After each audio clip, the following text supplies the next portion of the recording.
Hi again. What you're looking at here is the Triang. Well, what it was called or marketed by Triang was the North American steam loco. This is the original 1956 version, and I bought this years ago. It was marketed under the catalog number R32. I could never run it on my layout because the flanges on the driver wheels were beyond pizza cutter. They were just colossally. They were for the old Triang track, both System 3 and System 4, which I think is code 125 or something like that. It's practically O scale rail in a 4mm double O gauge. So I found it the other day, put some power to the motor, and it was a lovely runner. The motor was in excellent condition, and the magnet was as strong as ever. I was really taken back by it. So I was thinking, well, what am I going to do with this? I thought about selling it on, and I'll tell you why. Usually everything that Triang made, with the exception of a few items, mainly, most notably the second generation American streamlined coaches, but just about everything they made for the North American, and in their case, Canadian market, predominantly, was just bizarre. I mean, yeah, they have a charm to them, but their version of an F unit diesel was just bizarre. It just wasn't anything like an F unit. Now I know they have a collectible quality about them and its charm, which I agree, but it's a double-ended unit, and they were released in the North American market in double O gauge, which they don't use there.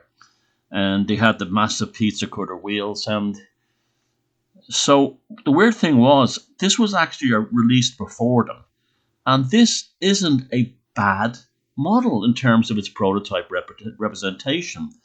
It's basically the Triang Princess chassis stretched to fit a Canadian Pacific Class G3d. Funny enough, even with the correct number, 2335. And it's not a bad representation. Yes, it's crude. It's not like a high detail model. But it's remarkable how Triang got so much right with this that they got so wrong with their later versions of American diesels. So anyway, looking at it, and I decided to jump right in, bite the bullet, and grind down the wheel flanges. Now, there was lots of things online about this that made me scared. They said that the metal was actually, that Triang used was World War II surplus metal used in tanks, and it's next to impossible to grind down. And then there was other people saying the way to grind it down would be to power up the motor, run the wheels, and then get your Dremel in there with a grinding wheel and run it in the opposite direction. I thought that was a crazy idea because the filings would go all over the motor and possibly damage it. So in the end, I just bit the bullet, took out the whole assembly apart, removed the driving wheels and all the coupling rods and everything, and using my electric drill and a basic metalworker's file, filed down the flanges, and it worked great. The thing runs beautifully on my track now and has no problems. So I decided, here I am. I'm going to keep this model. It has a charm about it. I love North American steamers, and this one's kind of unusual. It looks quite a bit different than what you normally see because it's Canadian. And decided that I was going to fix it up. So what do I have to do?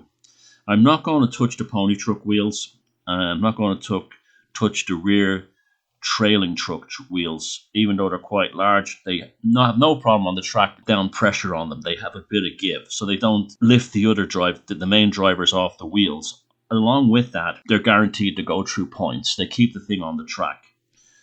So basically, the engine, all I'm going to do is cosmetically remove some of the front part because the cow catcher you can't see it, it's kind of buried underneath it. So I'm going to remove some of the front section so the cow catcher is more visible.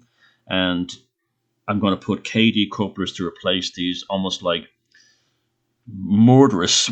They look like the couplers look like something they should be used as a weapon in the Battle of Agincourt or something.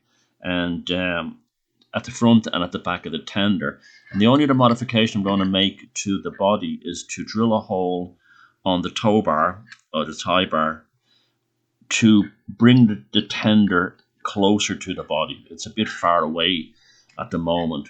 The tender has to be redone. It's I'm going to have to remove those enormous wheels and those train set wheels in there and replace them with metal wheels. And I also want this to be picking up current to feed into the motor, because right now we only have the two wheels at the front. Again, Katie coupler at the back. As regarding the top, it looked, I remember when I first saw the photos, I said, that's a very strange tender. It can't be prototypical. And yeah, it basically is correct. With that tall bunker on top, I'm going to cut out that coal load and put in a more realistic coal load. And I'll probably try see if I can get a light in the back, if that's possible. The first time ever, I removed the wheels from an old Triang model. I ground them down with a file and a drill, and they worked. They worked great.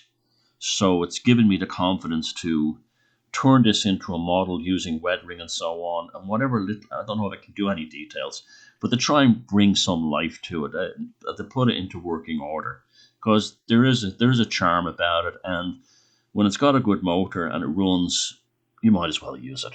Okay, take care, and I'll go through more detailed changes in the next part.